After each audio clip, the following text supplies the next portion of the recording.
Hay muchísima diversidad entre los metodistas, y que nadie diga lo contrario, pues compartir o pertenecer a cierta tradición cristiana no nos es garantía de ser formados todos con los mismos valores, los mismos pensamientos o las mismas formas para hacer las cosas, y qué bueno que así sea. De hecho, si no fuera así, temo que realmente no podríamos llamarnos cristianos ni metodistas, ya que un valor esencial del Evangelio de Cristo, como del pensamiento wesleyano, siempre ha sido el vivir orientado al respeto de quien piensa o actúa de forma diferente. La diversidad de nuestros valores y personalidades tienen origen en muchos factores humanos que al final van determinando la construcción de quiénes somos. Como dice la expresión, cada cabeza es un mundo. Ni aun compartir una misma educación formativa o religiosa puede determinar que seremos idénticos en todo sentido. Para muestra un botón. La mayoría de nosotros hemos escuchado de Nelson Mandela, el gran activista y político sudafricano que combatió el racismo, la pobreza y la desigualdad social en su país, promoviendo una cultura de paz y reconciliación. Este hombre fue educado con principios metodistas.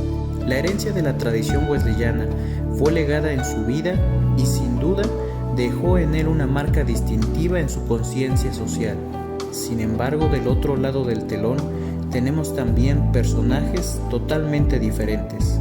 Ted Bundy fue un asesino serial estadounidense que confesó haberle arrebatado la vida a por lo menos 36 mujeres jóvenes. Y para sorpresa nuestra, fue educado también como un metodista desde pequeño, de tal forma que el día de su ejecución en la silla eléctrica le acompañó un ministro de nuestra denominación. Lamentablemente, este no es el único ejemplo, pues lo mismo se podría decir del médico británico Harold Shipman, otro asesino en serie a quien se le acusó de haber privado de la vida a 218 personas, un hombre que también era proveniente de una arraigada cuna metodista muy devota a su religión. Pero entonces, ¿cómo pudo la herencia wesleyana dar hijos tan diferentes? ¿Cómo es que un hombre educado en la escuela dominical de su iglesia metodista gana el Premio Nobel de la Paz y otro, aparentemente educado de la misma manera, inspira series documentales y películas en razón de sus crímenes? Quizás podamos disentir y argumentar que Ted Bundy o cualquiera de estos asesinos y criminales nunca tuvo realmente una determinación o convicción cristiana, lo cual es enteramente cierto.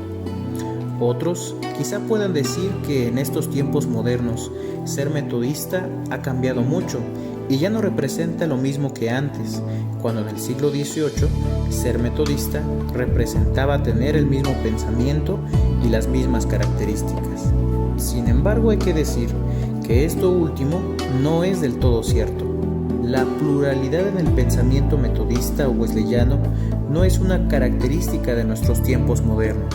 La diversidad de opiniones y de características propias de personalidad en la tradición metodista comienza en los primeros días del movimiento y aún antes de la experiencia del corazón ardiente de 1738. Este primer ejemplo de lo diferente que puede llegar a ser un buen metodista de otro lo encontramos justamente en los dos primeros metodistas del mundo, los hermanos Wesley, Charles, el primer metodista, y John, el metodista más emblemático del movimiento. Los hermanos Wesley nos revelan lo diferentes que pueden llegar a ser nuestras perspectivas y nuestras personalidades, aún compartiendo la misma educación y la misma identidad cristiana. Mucho se ha hablado acerca de la personalidad de John Wesley, un hombre muy estricto, ordenado, serio y metódico, pero poco se conoce acerca de su hermano, apenas 4 años menor que él. Charles, al igual que John, había sido educado en Epworth, donde su padre era reverendo y su madre fungía como educadora de 19 hijos. Desde su temprana edad, Charles se identificó más estrechamente con su padre Samuel, a diferencia de John, quien a pesar de todo, fue formándose más con el carácter de su madre Susana. Fue por eso que Charles heredaría una personalidad más tranquila, relajada, alegre y creativa que la de su propio hermano John. Su carácter llegó a ser más agradable con las personas, aunque a veces se le pudo señalar de ser algo despreocupado o incluso improvisado. Esta personalidad fue la que precisamente le permitió comenzar y dirigir el Club Santo en Oxford a partir del 27 de marzo de 1729, algo que sin duda le hubiera costado más a su hermano John en razón a su personalidad más fría y calculadora.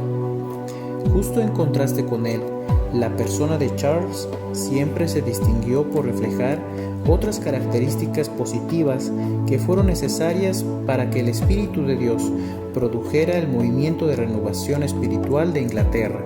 Su mayor dominio de las artes y la música, su flexibilidad frente a los pasatiempos, su pensamiento cristiano influenciado por el prerromanticismo y su carismático estilo de conectar con la gente le permitieron coayudar a su hermano a dar forma al movimiento metodista. En mucho se parecían y en mucho se diferenciaban estos dos primeros metodistas. Por supuesto, heredaron el deseo ferviente de servir a Dios y ambos viajaron de Inglaterra a Georgia para desempeñarse en la obra del Señor, pero ambos lo hicieron por caminos muy diferentes.